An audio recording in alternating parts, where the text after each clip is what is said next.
Microsoft సహా వ్యవస్థాపకుడు bill gates సంచలన విషయాన్ని వెల్లడించారు. తన వ్యక్తిగత జీవితానికి సంబంధించిన వివరాలను ఉపయోగించి దివంగత ఆర్థికవేత్త జెఫ్రీ ఎప్స్టీన్ తనపై ఒత్తిడి తీసుకురావడానికి ప్రయత్నించి ఉండవచ్చని ఆయన తెలిపారు. America house over site committee ముందు జూన్ 10న విచారణకు హాజరయ్యారు. ఈ సందర్భంగా బిల్ గేట్స్ తనకు 3 వివాహేతర సంబంధాలు ఉన్నట్టు అంగీకరించారు. వాటిలో 2 రష్యన్ మహిళలైన బ్రిడ్జ్ ప్లేయర్ మిలా ఆంటోనివా, అణుభౌతిక శాస్త్రవేత్త కరీమా నిగ్మతులీనాతో తనకు సంబంధాలున్నాయని చెప్పారు.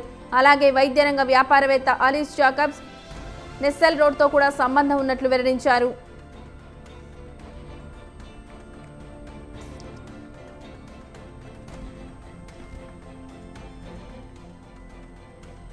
ఈ వ్యవహారాల గురించి ఎప్స్టీన్ కు సమాచారం ఉందని గేట్స్ తెలిపారు. అయితే ఈ వ్యక్తిగత సంబంధాలకు ఎప్స్టీన్ తో తన సమావేశాలకు ఎలాంటి సంబంధం లేదని స్పష్టం చేశారు. ఈ సంబంధాలు తన కుటుంబానికి బాధ కలిగించాయని, కానీ అవి ఎప్స్టీన్ తో తన పరిచయాలకు సంబంధించినవి కావని బిల్ గేట్స్ చెప్పారు.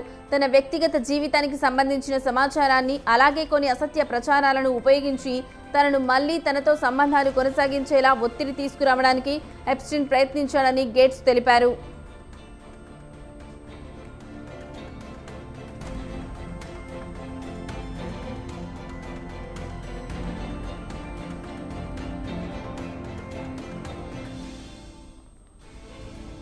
అయితే ఎప్స్టీన్ తనను నేరుగా ఎప్పుడూ బ్లాక్మెయిల్ చేయలేదని గేట్స్ పేర్కొన్నారు. కానీ అందుబాటులోకి వచ్చిన ఈమెయిల్స్ను పరిశీలిస్తే ఆయన అలాంటి ఆలోచన చేసిన అవకాశాలు కనిపిస్తున్నాయని చెప్పారు. 2013లో ఎప్స్టీన్ రూపొందించిన ఒక ఈమెయిల్ డ్రాఫ్ట్లో గేట్స్ వ్యక్తిగత జీవితం, ఆయన మాజీ సహచరుడు బోరిస్ నికోలికాకు సంబంధించిన అంశాలు ప్రస్తావించబడ్డాయని తెలిపారు. నిజాలు అబద్ధాలను కలిపి ఒత్తిడి తేవాలనే ప్రయత్నంగా అది కనిపించిందన్నారు.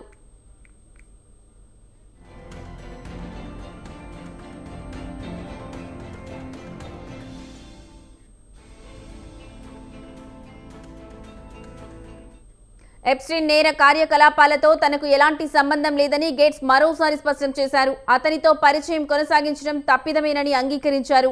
దాతృత్వ కార్యక్రమాలు, విరాళాలు అందించే సంపన్నులను పరిచయం చేస్తానన్న హామీల కారణంగానే అతన్ని కలిశానని చెప్పారు.